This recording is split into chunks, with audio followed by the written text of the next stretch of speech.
went last. You probably wanted something more exciting.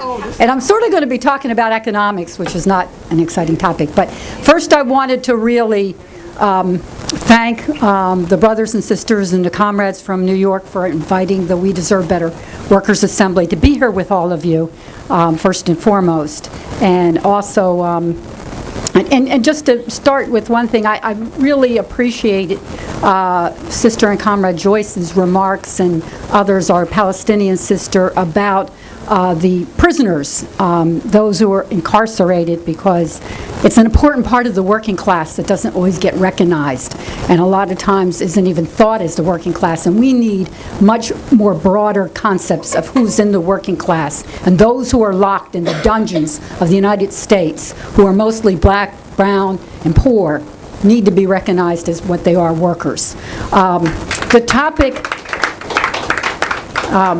The topic that I chose was the low-wage workers' struggle and the fight for workers and women's power to pave the way to our liberation. That is a huge topic. And I really thought about it. I said, there's no way in 7 minutes that you can really talk about this.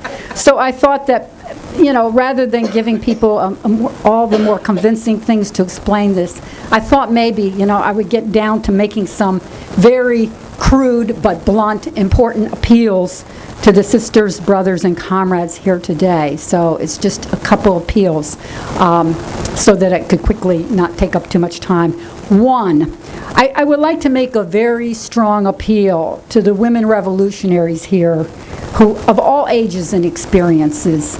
And I don't think it matters whether you've been in the struggle for decades or whether you last week attended for the first time the demonstration, the march for $15 an hour. I don't think it matters, but I make an appeal that we really begin the important study of revolutionary Marxist economics, because I don't think we can adequately understand why we are so poor, why the majority of the working class is now low wage, why we are so exploited and oppressed, without really understanding where profit comes from, why capitalism creates an ever larger army of unemployed, and particularly during this period, the implications of capitalist overproduction and what is meant by the contradictions of the falling rate of profit.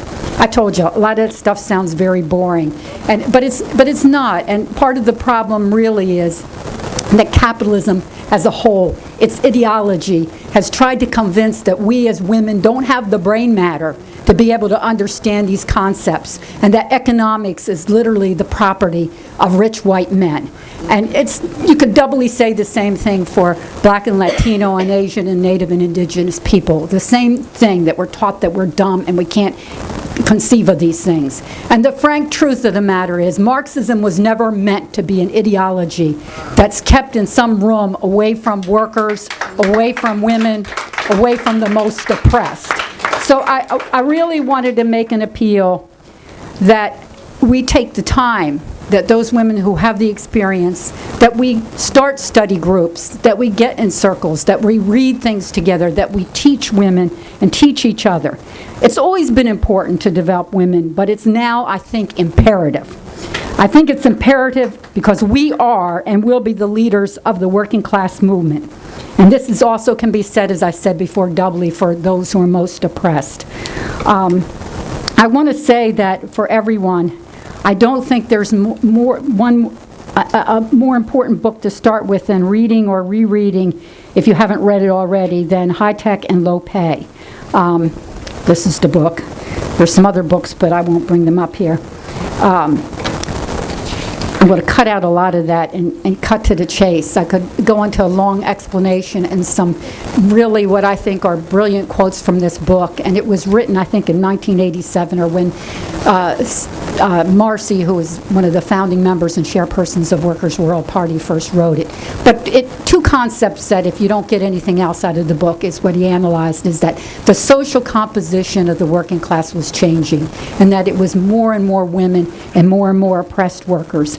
And the other thing that he talked about so clearly was that there's a change paradigm, that now the need is for class-wide solidarity if we're going to be victorious in any of our struggles. Class-wide solidarity, and that ultimately we have to fight capitalism. I knew they would come up with the 2 minutes thing. So I got two more points very quickly. Appeal number 2. There's a lot more that I could say about this, and I think it's critical to explore not only in our thinking, but also in our doing. And that's the building of workers' and people's assemblies as vehicles to engage class-wide solidarity, to encourage and make possible and eventually allow a full-scale offensive against low wages, against exploitation, and against oppression. There's really not enough time, today to talk about building and multiplying workers' and people's assemblies. Maybe in the questions people can ask us a little bit about what we're doing in Baltimore, but it certainly isn't the only place. There's the Southern Workers' Assemblies. There's a lot of assemblies going around the country, but I wanted to make the appeal. Third, and this is probably what I should have started with, because if I don't do anything else than come here and beg, I will be remiss of my revolutionary duty. On April 29th, and this is, if you don't remember anything about anything I said, there is going to be a national conference by the Restaurant Association, the NRA. This is a group that really represents, all of the fast food chains, from McDonald's to Wendy's to all of them. There's not one that they don't represent. But I would like to assert that they represent more than just the fast food industry. They represent the capitalist class, and they are the biggest mouthpieces against low-wage workers for refusing to raise the minimum wage. They are the mouthpiece. There was a recent article in the New York Times where a letter that was printed that's, by all these famous economists. In reality, it was the NRA's money that paid for that letter, and they were behind this letter. So they are the biggest capitalist pigs when it comes to promoting low wages and suffering for the working class in this country. So on April 29th and 30th, they are having their national convention in Washington, D.C. And I hope you all in New York City, just like a lot of Occupy people, that you can get from New York to Baltimore. It's not that far. It's going to be a very important protest, and it's somewhat national in scope because the National Restaurant Association is national in scope. I want to end by begging y'all. I'm going to just make an out-and-out beg, period. If this was just Baltimore, and on the back side of the leaflet that you might have, we have also are going to be doing a May Day, Workers' Power Day, just like you all are doing in New York City. And we'll be mobilizing for the NRA in Baltimore. We have a very dynamic workers' assembly, and frankly, it's mostly made out of women. I would say the majority of the people in the workers' assembly and all the organizers are all women of all ages. It's really the women who've taken the leadership of the workers' assembly in Baltimore. We could handle it if it was just Baltimore, but we've taken on 2 major tasks, and one is in Washington, D.C. And we beg you, if you can, young or old, whatever your skills are, whatever skills you don't have, please think if you can spare some time to come to the region to help. There's every kind of help is needed. Putting up posters, getting out flyers. We want to hit the subway stations in D.C. D.C. has become a segregated, mostly white city, and they have pushed most of the oppressed Latino, and black workers outside of the city, but all of them have to come in for those low-wage jobs to be able to perform and, function for all the rich, wealthy lobbyists and all the other scum that live in Washington, D.C. now. They have to come in there.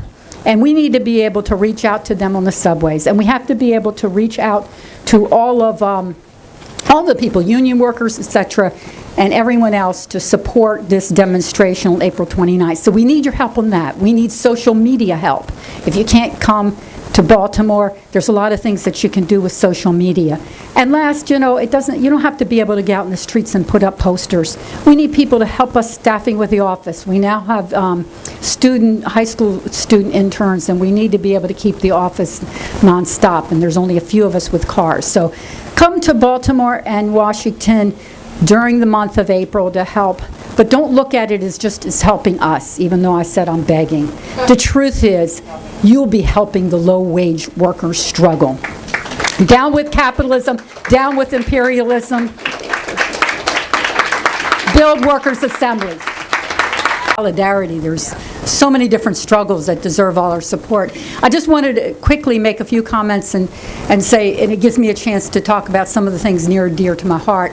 I think that I wanted to say something about the remarks that Toni Ehrenstein made when we first opened up the floor, when she was talking about the courage of the fast food workers, which is very real. These folks can lose their jobs. I was going to ask how many people have ever been fired. I know I would raise my hand. And you know the terror when you're fired. It's not something that is, no matter how experienced you are, it's terror, because you don't know where the next meal is going to come from. So those workers at the fast food places that are going on strike and standing up for their rights, they're very courageous. But I wanted to mention some other workers, and that's, I had the privilege and opportunity to meet with and talk with some of our Walmart workers, and there's a new campaign that people should know about, and that's called Respect the Bump, which is about pregnant women and how Walmart is denigrating them and treating them so bad. And one of the women that I heard from and spoke to was 7 months pregnant, and what Walmart's doing to push people out of their jobs is forcing her to stand, to climb a 9-foot ladder to stock things. This is not that uncommon.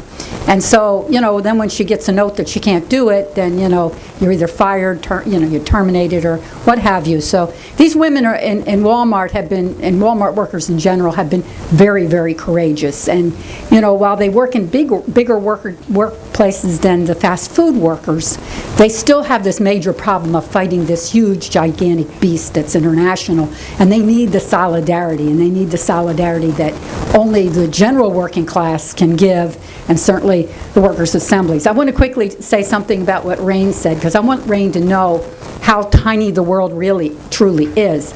I mean, those of us in Baltimore saw the video that she spoke at, and we were all very, very impressed.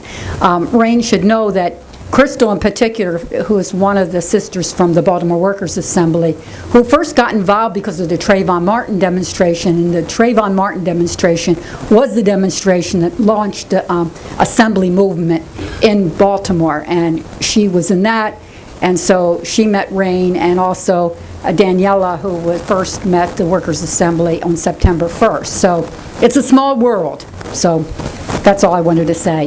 There's a lot of back and forth and solidarity. Thank you.